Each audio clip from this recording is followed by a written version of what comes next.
Hello student, welcome back to geography class. तो अपने 11th class की जो इंग्लिश मीडियम की जियोग्राफी है उसके अंदर चैप्टर 3 जो है वो स्टार्ट कर लिया था।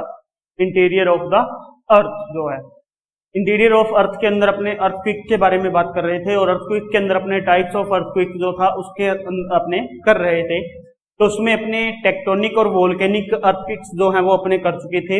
आज अपने जो अर्थक्वेक करना है टाइप्स ऑफ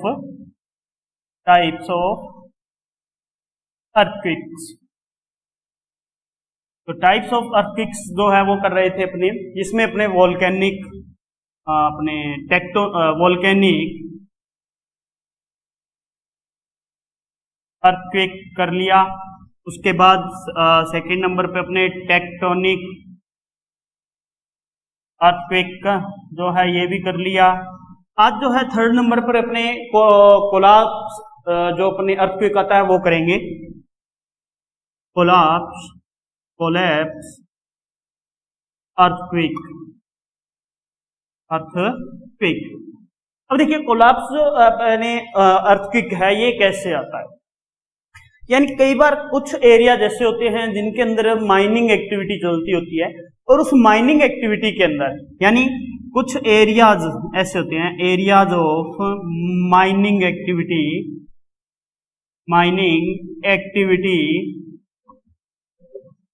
तो माइनिंग एक्टिविटी के जो एरिया होते हैं उनके अंदर कई बार क्या होता है, जो अपने माइंस होती हैं, इन माइंस की जो रूफ है, अपने अंडरग्राउंड माइंस की रूफ जो है वो रूफ क्या करती है, कोलैप्स कर लेती है, जिससे अपने क्या है, कोलैप्स करने से कई मेजर टर्म्स जो हैं वो आते हैं, टर्मर्स जो आ जाता है, और मेजर ये टर्मर्स जो आता है इसकी वजह से अपने क्या है, अर्थ जो है वो शेकिंग करने लग जाती है, जिसको अपने कोलैप्स अर्थक्वेक कहा जाता है। सेकंड, इसके बाद थर्ड के बाद फोर्थ आता है एक्सप्लोजन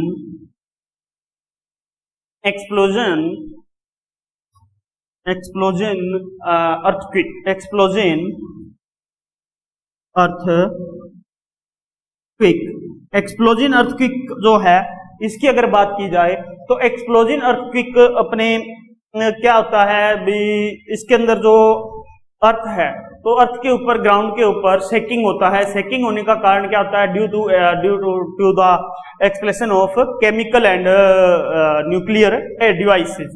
तो केमिकल और न्यूक्लियर डिवाइसेस होती है, उन केमिकल और न्यूक्लियर डिवाइसेस की वजह से अर्थ के ऊपर क्या है, शेकिंग होने लग जाती है, ग्राउंड के ऊपर शेकिंग होने लग जाती है, और कुछ किलोमीटर यानी फ्यू किलोमीटर एरिया जो है, उस किलोमीटर एरिया के अंदर अर्थ जो है वो शेकिंग करती है। और वो शेकिंग किससे करती है, एक्सप्लोजन की वजह से करती है, इसलिए उनको अपने कहा जाता है एक्सप्लोजन अर्थक्वेक्स। इसके बाद थर्ड आता है, तो फोर्थ के बाद फिफ्थ जो टाइप आता है वो आता है reservoir इंडिक्यूड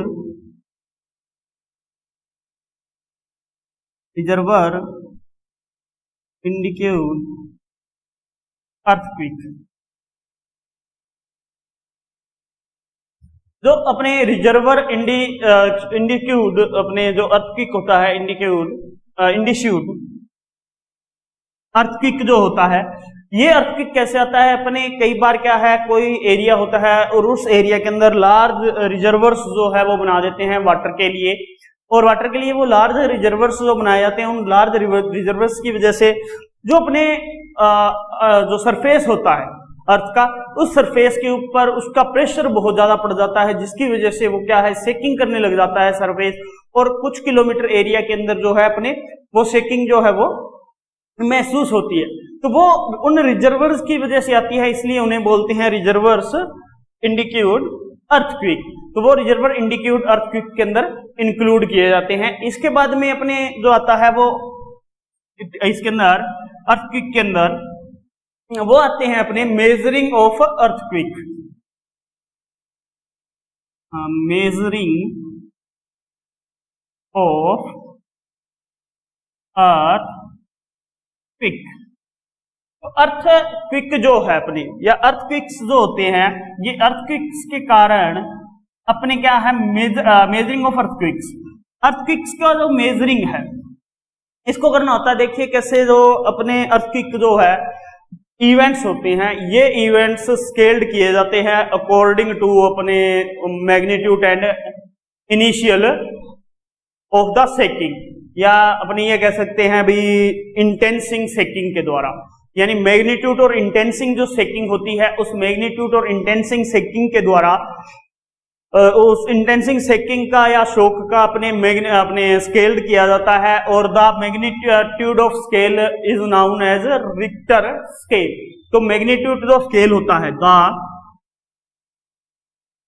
magnitude scale now as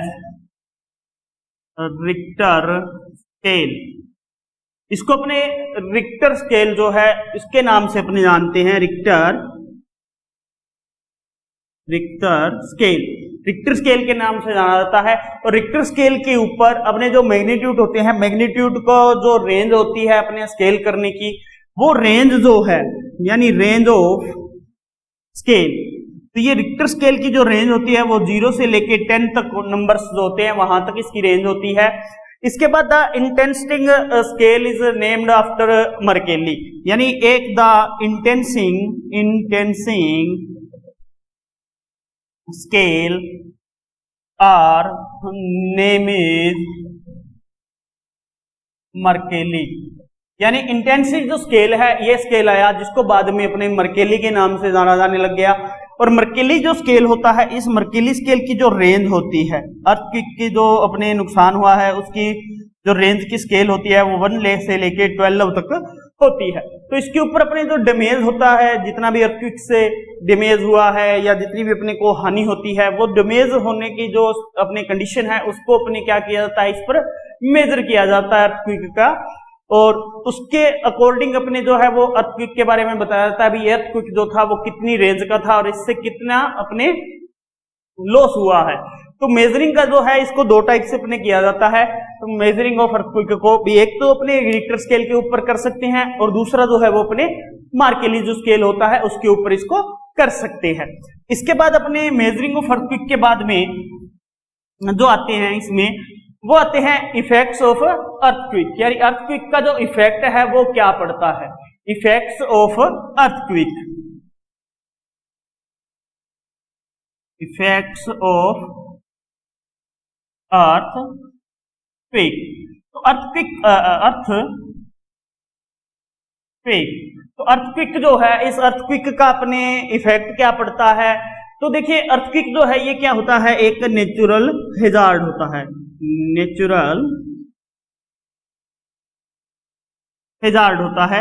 और नेचुरल हैजार्ड होता है, इससे क्या है बहुत ज्यादा अपने डैमेज होता है, और बहुत सी अपने यहाँ पर क्या है लॉस जो है होता है, अपने पीपल जो होते हैं उनकी लाइफ चली जाती है, प्रॉपर्टी जो होती है वो चली जाती है। तो इसके इफेक्ट होते हैं, पहला जो इफेक्ट होता है इसका वो आता है ग्राउंड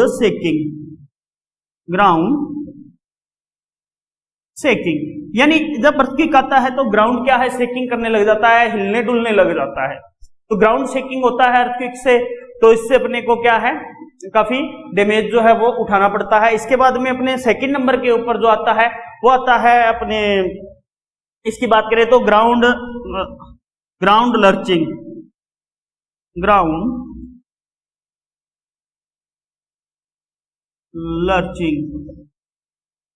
तो ग्राउंड लर्चिंग आता है। तो ग्राउंड लर्चिंग भी इसमें अर्थक्वेक के कारण होता है। इसके बाद अपने आता है एवलियंस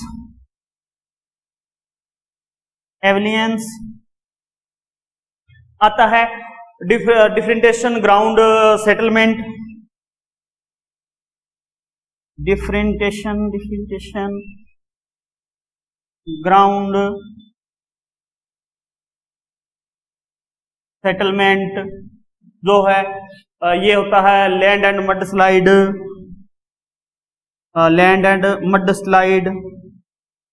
लैंड एंड मड स्लाइड्स ये आते हैं।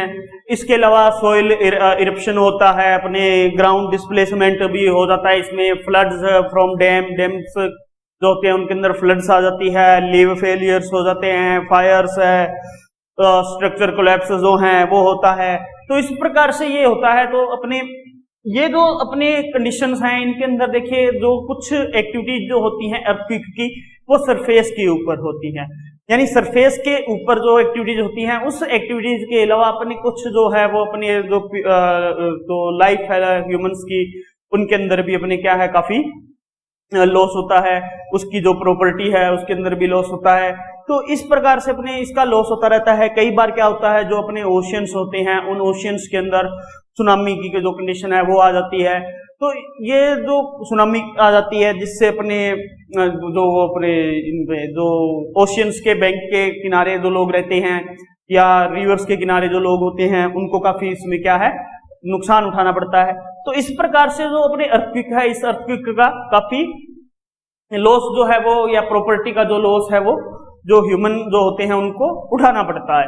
तो अर्थक्वेक के बाद में आज अपने जो है इसके बाद अपने करेंगे स्ट्रक्चर ऑफ अर्थ के बारे में। Structure of earth, structure of earth की बात करें अपने यहां, स्ट्रक्चर ऑफ अर्थ। तो देखिए स्ट्रक्चर ऑफ अर्थ जो है उसके अंदर 3 लेयर्स मानी गई है।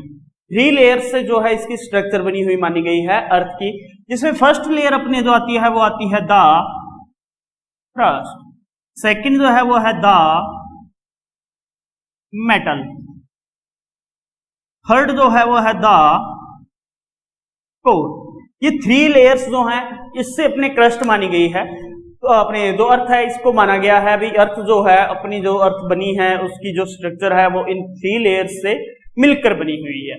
तो अपनी अर्थ की जो ये स्ट्रक्चर है, इस अर्थ की स्ट्रक्चर को यहां अपने समझने के लिए डायग्राम बनाएंगे और उस डायग्राम से अपने इनको समझेंगे।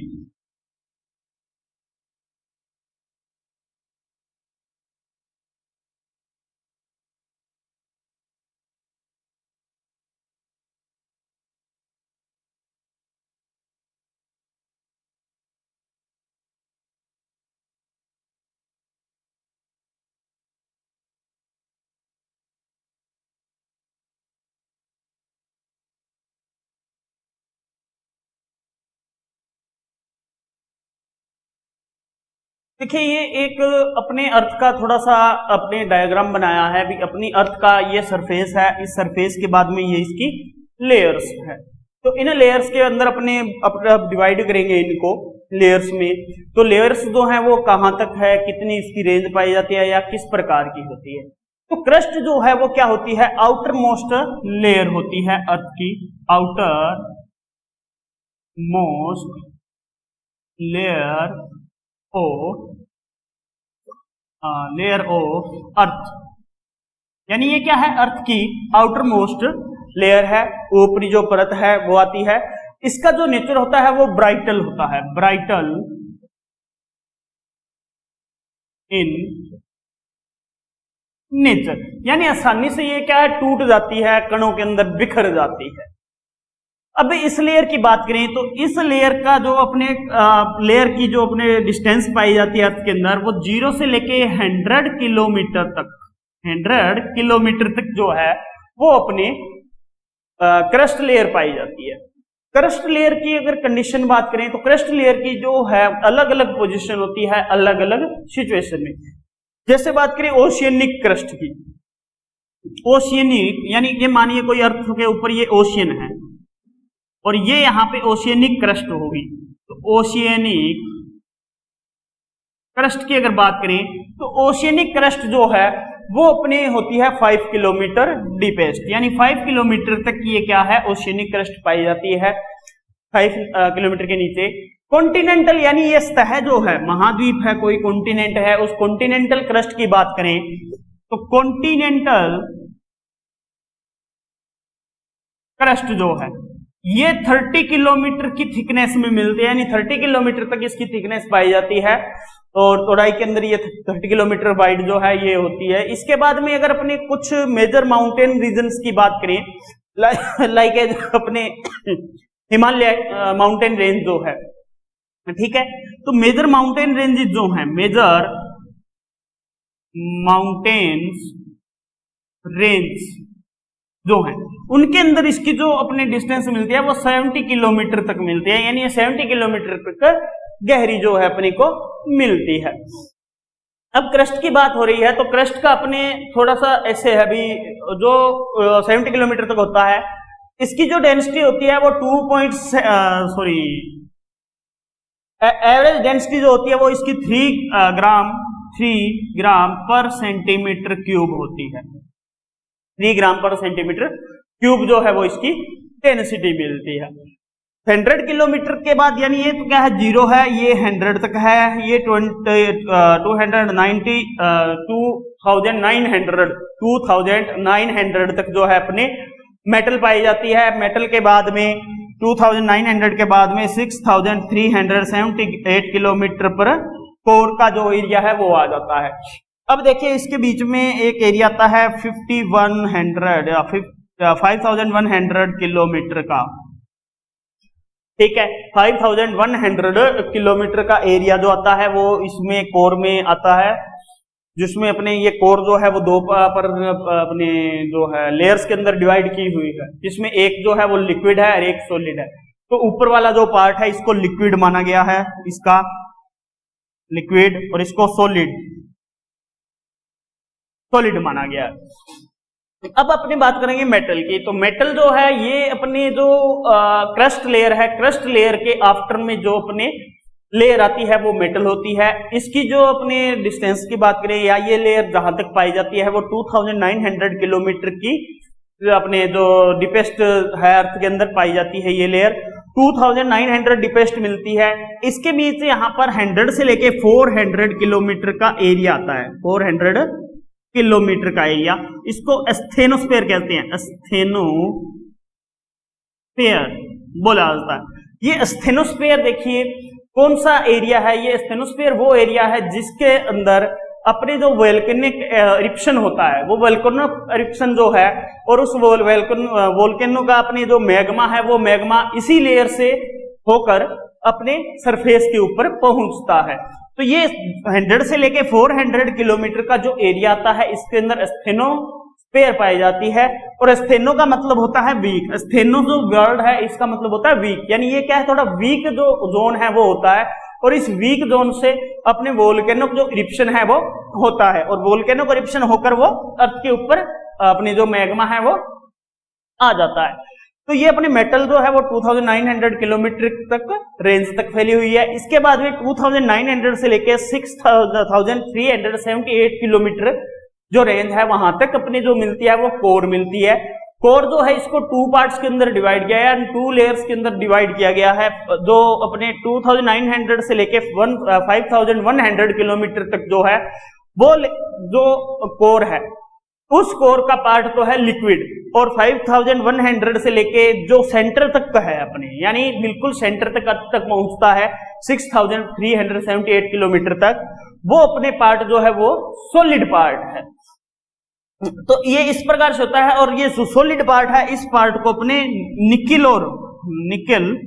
एंड फेरस जो है इससे बना हुआ मानते हैं, इसलिए इसे अपने निफे लेयर भी बोल देते हैं, निफे लेयर भी कहा जाता है। तो इस प्रकार से ये जो अपने क्रस्ट है, ये मेटल है जो अपने फैली हुई हैं, इनकी बात करें अपने, तो इसके अंदर देखिए अपने थोड़ी सी और जानकारी दे देते हैं। क्रस्ट जो है इसके देखिए 2 पार्ट किए हुए हैं, अपने मेटल जो है इसके भी 2 पार्ट किए हुए हैं, ठीक है। तो जो अपने कोर है इसके भी 2 पार्ट किए हुए हैं, 2 पार्ट किए हुए हैं। जैसे 0 से लेके 100 तक यहाँ तक ये पार्ट आ गया, मान के चलिए ये 50 किलोमीटर तक का मान लीजिए, ये 400 किलोमीटर तक, ये 5100 किलोमीटर तक मान लीजिए, मान के चलिए ये 2 पार्ट कर दिए इसके। तो अपनी जो क्रस्ट है इसका जो ऊपर वाला पार्ट है इसको बोलते हैं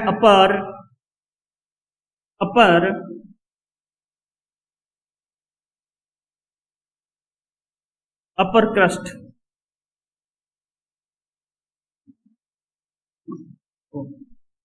इसको बोलेंगे अपर क्रस्ट, इसको बोलेंगे लोअर क्रस्ट, इसको बोलेंगे अपर मेटल, इसको बोलेंगे लोअर मेटल, इसको बोलेंगे अपर कोर, इसको बोलेंगे लोअर कोर। तो ये इस प्रकार से इनको क्या है डिवाइड किया गया है, और इनके बीच में जो है वो पाई जाती है डिसकंटिन्यूटी, यानी डिसकंटिन्यूटी जो है वो अपने को देखने को मिलती है इसमें, डिसकंटिन्यूटी। अब डिसकंटिन्यूटी जो है ये क्या होती है, सबसे पहले तो ये बात आती है, तो अर्थ की जो लेयर्स हैं, अर्थ की 2 लेयर्स के बीच में जो भी जॉइंट होता है, यानी जॉइंट पॉइंट होता है, यानी इनको अलग करने वाला, और वो जॉइंट पॉइंट जो है वो कहलाता है डिसकंटिन्यूटी। यानी अब जैसे अपर क्रस्ट और लोअर क्रस्ट को ये जो लाइन है ये अलग कर रही है, और लोअर क्रस्ट और अपर क्रस्ट मेटल को ये लाइन अपने अलग कर रही है, तो ये जो है ये क्या कहलाएगी, इनकी डिसकंटिन्यूटी कहलाएगी लेयर्स की। तो लेयर्स की जो डिसकंटिन्यूटी होती है, ठीक है, तो उससे अपने क्या है लेयर्स को अलग कर सकती है। अब यहां पे डिसकंटिन्यूटी की बात आ रही है, तो अपर क्रस्ट और लोअर क्रस्ट जो है इनके बीच में जो डिसकंटिन्यूटी पाई जाती है, उस डिसकंटिन्यूटी को नेम दिया जाता है Conrad. Conrad discontinuity. Upper crust और लोअर क्रस्ट के बीच में कोनराड डिसकंटिन्यूटी पाई जाती है। लोअर क्रस्ट और अपर मेटल के बीच में अपने जो कंटिन्यूटी पाई जाती है उसे बोलते हैं मोहो डिसकंटिन्यूटी। अपर मेटल और लोअर मेटल के बीच में जो अपने डिसकंटिन्यूटी पाई जाती है उसे बोलते हैं रैपिडी डिसकंटिन्यूटी। लोअर मेटल और अपर कोर के बीच में जो अपने डिसकंटिन्यूटी मिलती है उसको बोलते हैं गुटेनबर्ग डिसकंटिन्यूटी। अपर कोर और लोअर कोर के बीच में जो कंटिन्यूटी पाई जाती है उसको बोलते हैं लेहमन डिसकंटिन्यूटी। तो इस टाइप से ये क्या है, अपने लेयर्स के अंदर डिसकंटिन्यूटी भी पाई जाती है। जैसे अपर क्रस्ट लोअर क्रस्ट में अपने कोनराड डिसकंटिन्यूटी आ गई, लोअर क्रस्ट अपर मेटल में मोहो डिसकंटिन्यूटी, अपर मेटल लोअर मेटल में रैपिडी डिसकंटिन्यूटी, लोअर मेटल अपर कोर में गुटेनबर्ग, अपर कोर लोअर कोर में लेहमन डिसकंटिन्यूटी। तो इस प्रकार से ये जो अर्थ है इसके स्ट्रक्चर में अपने कंटिन्यूटीज पाई जाती है, या अपने जो अर्थ है इस अर्थ के 3 लेयर्स में अपने बांट सकते हैं। तो अपने देखिए जो सेकंड जो लेयर है उसकी अगर बात करें तो उसके अंदर अपने ये बताया गया अभी, अपने मेटल के अंदर स्टेनोस्फीयर जो है वो मिलता है, उसके अंदर अपने वोल्केनोक इरप्शन होता है, और वोल्केनोक इरप्शन स्टेनोस्फीयर से होता है। और यहाँ पर अगर यहाँ इसके अपने डेंसिटी की बात करें तो डेंसिटी जो है वो 3.4 ग्राम सेंटीमीटर क्यूब के लगभग जो है यहाँ पे अपने इसकी डेंसिटी मिलती है। अपने जो कोर की बात करें तो कोर के अंदर एवरेज डेंसिटी जो है वो 5 ग्राम सेंटीमीटर क्यूब जो है वो अपर कोर में मिलती है। लोअर कोर के अंदर 13 ग्राम सेंटीमीटर क्यूब जो है अपने डेंसिटी जो है वो यहाँ पर मिलती है, घनत्व जो है या अपने ये कह सकते हैं वॉल्यूम जो है इनका ये मिलता है। तो इस प्रकार से ये अपने जो अर्थ के ऊपर ये बात अपने हो गया अपने अर्थ की स्ट्रक्चर के बारे में। इसके बाद में अगला जो पॉइंट आता है अपना,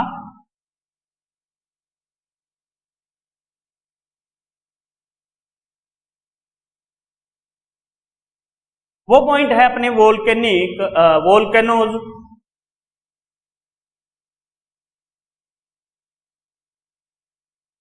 एंड वोल्केनिक लैंडफॉर्म्स।